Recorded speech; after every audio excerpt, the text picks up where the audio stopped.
It was just after sunrise when the first light spilled across the quiet streets of Pineford. The window panes of Molly's diner glowed faint amber, catching reflections of old brick buildings and bare trees swaying in a light winter breeze. Inside, the bell above the door chimed gently, and the warmth of brewing coffee filled the air. Elle Harper moved behind the counter like she had for the past 6 years. Her hands knew the rhythm of each task, the gentle press of the coffee machine, the clink of plates being set out, but her eyes kept drifting to the booth by the front window. There, as always, sat the boy. He came every morning, always alone. No one ever dropped him off, and no one came to pick him up. He wore the same oversized denim jacket sleeves hiding his wrists, a red knit hat pulled low over his ears. He never spoke, never asked for anything, just watched through the glass as the town came to life beyond the condensation-covered window. Elle didn't know his name, at least not yet. But she'd started calling him Morning in her thoughts because that was when he arrived, and that's what he reminded her of. Quiet. New. Unspoken. That morning, like the many before it, she made a peanut butter sandwich, cut it in halves, and poured warm chocolate milk into a paper cup. Without a word, she placed the meal in front of the boy and offered a soft smile. He didn't smile back, but he gave a subtle nod, one blink slower than usual. That was his thank you. She walked back behind the counter. Before her hand reached for the coffee pot again, she heard footsteps. Heavy, purposeful. Sam, the manager, leaned in through the kitchen doorway, arms crossed and brow tight. "Elle, we need to talk," he said in a voice that tried to stay casual but didn't. She followed him into the storage area where crates of supplies were stacked too high, and the hum of the refrigerator masked the noise of the diner. "What's going on?" she asked, though she knew. He sighed. "You keep giving food away.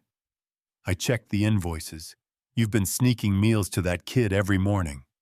"Elle, I get it. You have a big heart. But this isn't a charity." She met his eyes. Calm even. "He's hungry. He never asks, never takes more than I give. It's one sandwich. One cup." Sam leaned closer. "You can't save every stray, Elle." "He's not a stray. He's a child," she replied, voice still low, steady. "And he's not our responsibility." "Then he's mine." Sam ran a hand through his thinning hair, looked away, then back again. "One more time. That's it. After that, it's your paycheck." Elle didn't argue. She simply nodded, then returned to her shift. Back in the diner, the boy was still at the booth, eating slowly, as though he was trying to make each bite last. Outside, a light breeze stirred the branches, and a pair of pigeons pecked at crumbs near the sidewalk. She watched him from the counter. His fingers were thin movements, careful. He didn't waste. He didn't rush, and when he finished, he folded the napkin precisely and placed the empty cup neatly beside the plate. Only then did he glance up again. This time Elle saw it, not fear, not sadness, but something in between, like he was holding back words that had nowhere to go. She didn't ask him to speak. She simply nodded once in return. That was enough. The next few mornings passed like pages turning gently in a well-read book. Elle continued her quiet ritual, one sandwich, one cup of chocolate milk placed with care on the corner booth table. The boy always arrived early, always silent. He nodded each time, never more. But on Friday, something changed. When Elle returned to clear the table after he left, she found a small piece of folded paper under the empty cup. It was torn from a sketch pad, the edges uneven. She hesitated before opening it, her hands oddly nervous. Inside was a drawing. Crayon strokes, childlike but careful. A stick figure of a woman with long hair standing behind a counter. In front of her was another figure, smaller, with a red hat. Between them, a sandwich. She blinked, taken off guard by how something so simple could feel so intimate. In the bottom corner, barely visible in blue crayon, was a name. Theo. Her throat tightened. Later that day, while wiping down the front window, she noticed Sam watching from the kitchen. He said nothing, but shook his head once before turning back inside. She knew he was watching her more closely now. One misstep and she'd lose her job. That night, the crayon drawing sat on her kitchen table under a mason jar. She stared at it while her tea cooled, wondering what Theo did after he left the diner. Where he went. Who, if anyone, waited for him. Her apartment was small, just a few blocks from the diner. She had no children, no pets, and no one checking in after hours. It was quiet in the evenings, sometimes too quiet. The kind of silence that made memories louder than they had any right to be. When she was 9, Elle had spent 3 months in a group shelter after her aunt who raised her was hospitalized. She remembered the cafeteria workers more than the counselors, how one woman always saved her an extra carton of milk, how another braided her hair once during lunch. Tiny gestures. No one knew her story, but somehow they saw her. That was what Theo reminded her of. That particular kind of quiet. The next morning she got up earlier than usual. She made the sandwich the same as always, but added a second napkin. On it she wrote, "Thank you for the drawing. Your name is Theo, right?" She didn't sign it. Theo was already seated when she arrived, staring out at the gray morning mist that lingered on the glass. Elle placed the tray down gently, letting the folded napkin peek out from beneath the plate. He looked up, saw it, said nothing. But the next day there was a new drawing. A little house, crooked chimney, yellow sun in the corner. In front, 2 stick figures again. One tall, one small. This time the smaller one held a flower. No words, just a picture. Elle smiled and placed it next to the first. Something inside her shifted, not loudly, just enough to notice. Outside, the sky began to clear. Monday morning arrived with an unusual stillness. The air was crisp and pale, and the sidewalks were coated in a thin sheen of frost. Elle tied her apron as usual, turned the key in the diner's front door, and flipped the sign from closed to open. She brewed the first pot of coffee, sliced fresh lemons for tea, and warmed a sandwich with Care scrambled egg cheddar, just the way Theo seemed to prefer it. She poured the chocolate milk and set both down on the tray. But when she turned to the window booth, the seat was empty. At first, she thought she had simply beaten him to it. Maybe he was running late. Maybe it was the cold. Maybe. But the minutes kept passing, and the seat stayed empty. Customers began to trickle in their footsteps, dull against the floor. The clatter of plates and soft voices filled the diner like usual. Elle worked mechanically, eyes still drifting to the window, searching for the flash of a red knit hat, or the familiar silhouette of a boy too small for his coat. By 9 o'clock, the untouched tray still sat on the counter. Sam noticed. "You're regular late today," he asked, the sarcasm barely hidden. She didn't answer. By 10, she wrapped the sandwich, poured the milk into a to-go cup, and tucked the bundle into a brown paper bag. Without a word to anyone, she hung up her apron and stepped outside. The cold hit harder than she expected. She walked the route she imagined Theo might take, past the bakery, around the back of the grocery store. She peeked into alleyways behind benches beneath the old stairwell near the bus stop. Nothing. As she turned the corner near an abandoned laundromat, something caught her eye. A piece of blue paper torn and fluttering slightly on the sidewalk. She picked it up, a drawing, a tree with no leaves. Beneath it, the small figure in a red hat. Alone. Elle looked up. The alley behind the laundromat was narrow-shadowed. She stepped in slowly, her breath fogging in front of her. Then she saw him, huddled between two dumpsters, knees drawn to his chest, red hat soaked through, eyes closed, but not asleep. He held another drawing, the colors bleeding from the damp. Elle rushed over, dropping to her knees. "Theo," she whispered. His eyes fluttered open. He didn't move, but she could see it, the panic, the shame. "It's okay," she said, voice soft. "You didn't do anything wrong." She took off her coat and wrapped it around him. The bag with the sandwich was still in her other hand. She set it down gently, but he didn't reach for it. Instead, he looked at her, directly, long enough that she saw what he couldn't say. She helped him stand carefully, slowly. He was cold, but he didn't resist.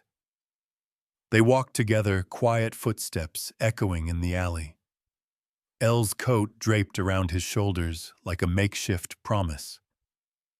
By the time they reached her apartment above the bookstore, the sun had climbed higher, pale and distant behind thin clouds. She unlocked the door and led him inside. It was small. One room with a kitchenette and a twin bed, but it was warm and it smelled faintly of cinnamon. Theo didn't ask questions. He didn't need to. She helped him change into dry clothes from her donation box, then ran a bath and sat nearby, eyes averted, humming softly as he soaked in the warmth. When he was dressed and wrapped in a thick blanket, she set a bowl of soup in front of him. He ate slowly, every bite deliberate. Like the meal wasn't just food, it was proof that someone noticed he was there. Later, he sat curled on the couch, notebook in hand. He didn't draw, just stared at the page. Elle sat across from him in a worn armchair. She said nothing, just waited. Finally, he drew one line, then another. When he turned the notebook around, it showed two figures again, one with a ponytail, one with a red hat. This time they stood in front of a tall window. Behind them, the sun was rising. That evening, the world outside dimmed slowly, as though dusk itself was being careful not to disturb them. Elle sat at the small table near the window, a cup of tea in her hand, watching Theo sleep curled up on the couch beneath a worn quilt. The notebook rested beside him, his crayons scattered like autumn leaves across the coffee table. She had known loneliness before, known the way it could cling to your skin like cold air.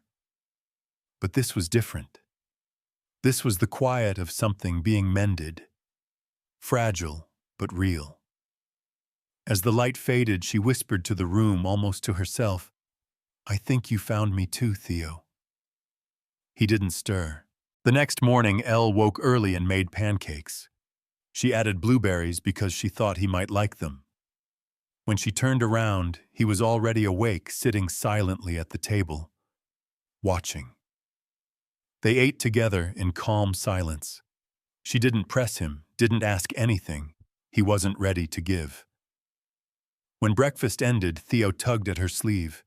He held up a crayon drawing, 3 figures this time. The small one in the center, one taller on each side. The sun overhead, a dog sketched in the corner. She looked at the picture for a long moment, then smiled. "Is that us?" she asked. He nodded once. That day she called in sick to the diner. Sam didn't sound pleased, but she didn't care.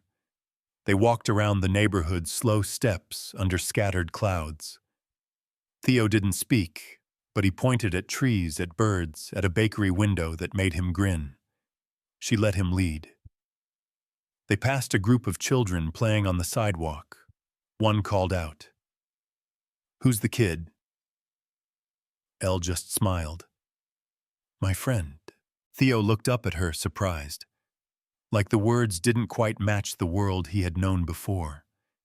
That night, as they read a picture book under the lamplight, She told him a story from her childhood, about a woman at a shelter who once gave her a sweater when no one else even noticed she was cold.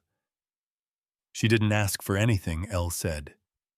She just said, "I thought you might need this." Theo was quiet, but she noticed his fingers curl slightly around the sleeve of her hoodie, like maybe he understood. By the end of the week, Theo began leaving new drawings each morning on her kitchen table before breakfast.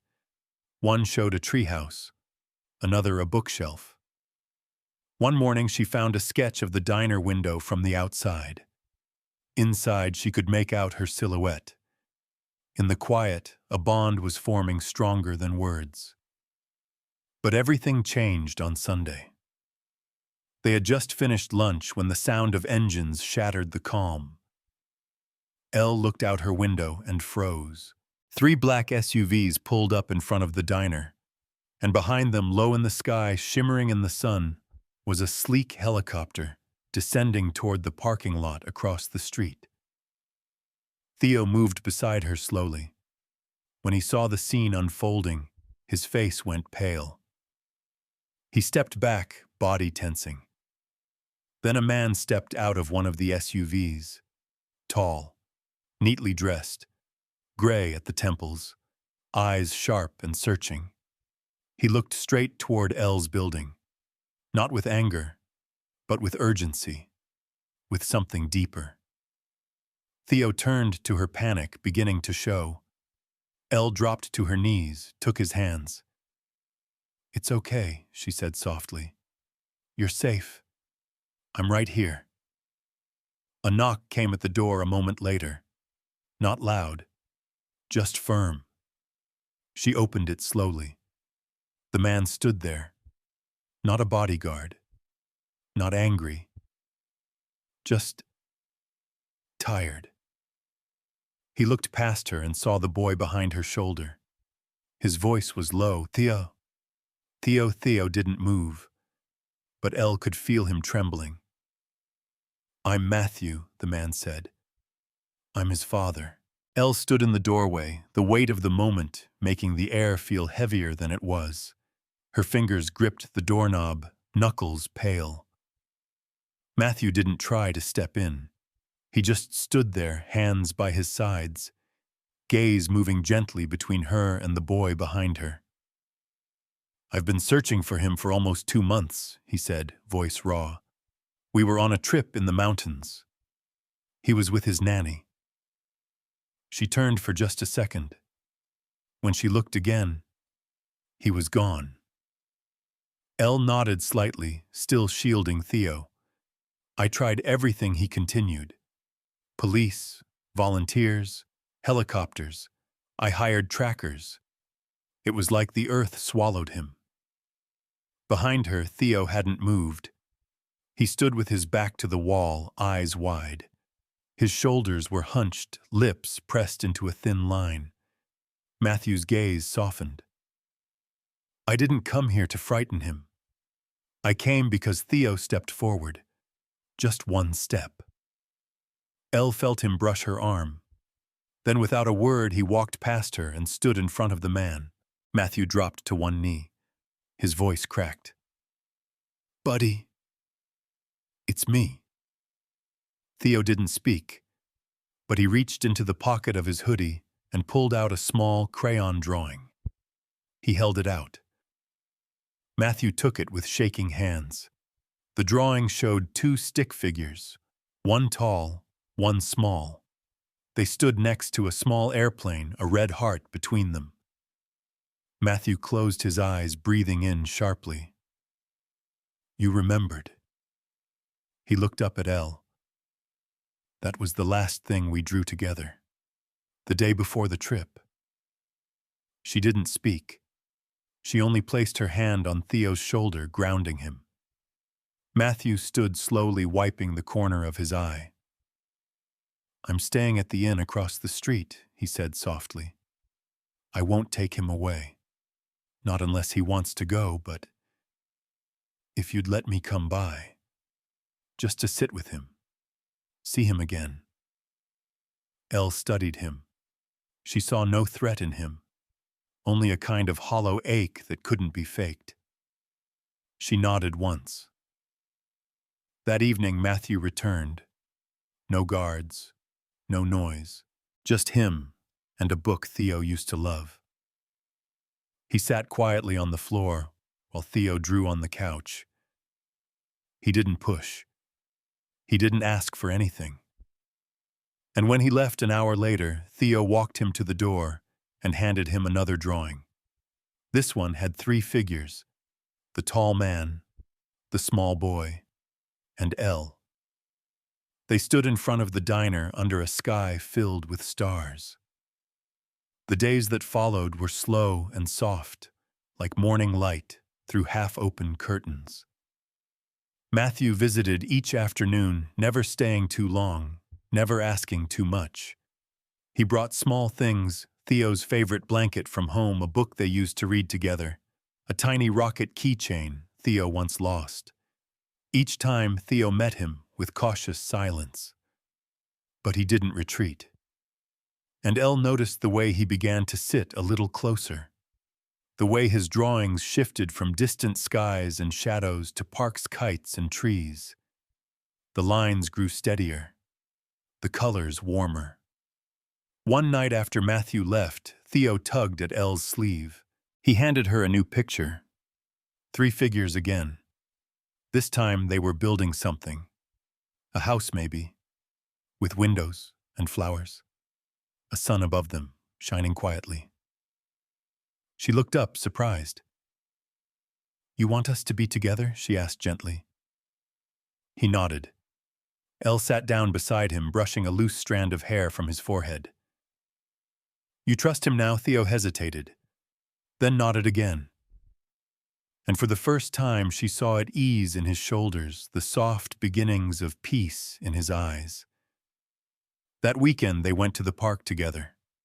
Elle, Matthew, Theo. No one stared.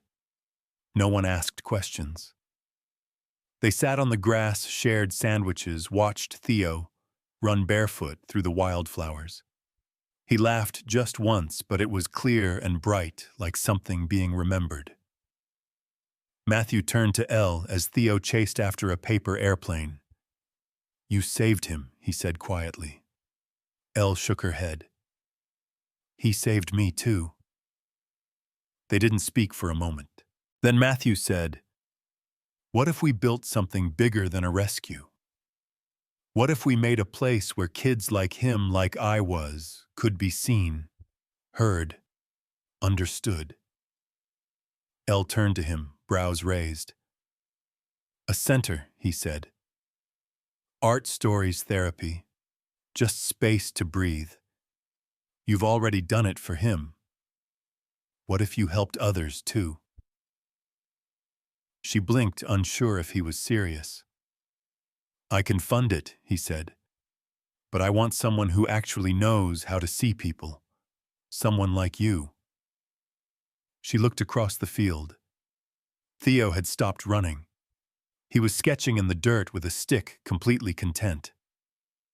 Elle's voice came out barely above a whisper. "I'm not a counselor. I'm not trained." "You're human," Matthew said, "and you showed up. That's more than most ever do." She glanced back at Theo. She thought of the first morning she saw him in the rain. She thought of the window where he waited. And she nodded. Winter faded slowly, replaced by a spring that bloomed like forgiveness. In the corner of town where an abandoned daycare once stood, construction began. It wasn't loud. There were no headlines or grand announcements. Just careful work, one beam at a time. A place meant to welcome the quiet and the overlooked. They called it the Window House, named by Theo after the booth he always sat in, waiting to be seen. Elle became its heart. She ran the schedule, stocked the crayons, read stories out loud. Matthew funded the foundation, but never sat behind a desk. He preferred sweeping leaves or planting flowers with the kids. The space filled quickly. Children who rarely spoke found corners to draw in. Teenagers who had learned to shrink themselves sat in soft chairs and dared to speak in half sentences. Every wall had a window. Every door was without a lock. One afternoon, Elle stood at the entrance as Theo helped another boy tie his shoelaces. He'd started doing that lately, small acts of care, the kind he once needed most. Matthew stepped beside her, handing her a mug of tea. "You're glowing," he said quietly. She smiled. "I'm exhausted. But you're here." They stood in silence, watching children laugh beneath the wide sky. "I used to think love was about keeping people close," Matthew said. "But now I think it's about giving them the space to unfold." Elle nodded. "That's what this place is. Not a home with walls, a field, a sky, somewhere they can become." He looked at her, the warmth in his eyes unspoken. Then Theo ran up, holding a folded piece of paper. "Open it," he whispered. Inside was a new drawing. A house with wide windows. Inside, 3 figures sat at a table. One had glasses, one had long brown hair, and one wore a hoodie. Above them, he had written 2 words in uneven letters. "Stay here." Elle felt her throat close. Matthew reached down, taking Theo's hand. She reached for the other, and as the sun dipped low beyond the trees, all 3 stood still for a moment, framed in the light, the picture complete. A year passed. The window house became more than a building. It was a rhythm, a breath, a quiet hum woven into the town's mornings and afternoons. Children who once arrived with their eyes down now waved at each other across the halls. Some spoke in whispers, some with color, some with silence. It all counted. Theo spoke more now, not often, and not always with words, but when he did, his voice held a steadiness that startled Elle sometimes, like it had always been there, waiting for the right air. One rainy afternoon, she found him curled in the corner, reading to a little girl who used to scream when anyone came near. His voice was soft, the story slow and careful. The girl didn't move. She just listened, safe in the space he created. Elle sat nearby, tears threatening, but held back by something steadier than sorrow. A kind of joy that knew pain, but had chosen to stay anyway. Later that evening, as the last of the kids were picked up, Matthew helped her gather the scattered shoes and art supplies. "You look tired," he said. "I look alive," she replied, smiling. He looked at her for a long moment. Then quietly he said, "You've become something more. Not just for them, for me too." She turned toward him. The lights behind her cast soft shadows. The scent of tea and crayons filled the air. "I didn't plan for any of this," she whispered. "I think," Matthew said, stepping closer, "the best things aren't planned. They're found, chosen, and held onto." He reached into his coat pocket and handed her something. A drawing, old, faded, creased in the corners. It was Theo's first sketch of the booth. The rain outside. The warm tray. Her hand reaching. "I kept it," he said. "It reminded me of the moment something changed. Not for him, for me." She held the paper close, her heart full. And as they stood there, no fanfare, no speeches, Theo appeared in the doorway. His hoodie was a little smaller now, his shoes a little worn. He looked at both of them, then said something he had never said before. "I like it when we're all here." Elle knelt down, arms open. Theo walked into them. Matthew knelt too. The 3 stayed that way, no cameras, no noise, just breath and warmth and choice. That night above the door of the window house, Elle wrote something in chalk, "Love is what stays," and the next morning someone had drawn a heart beside it. No name. Just a mark. A reminder. That sometimes the smallest acts, sharing a meal, holding a hand, saying nothing but staying close, become the foundation of everything we call home.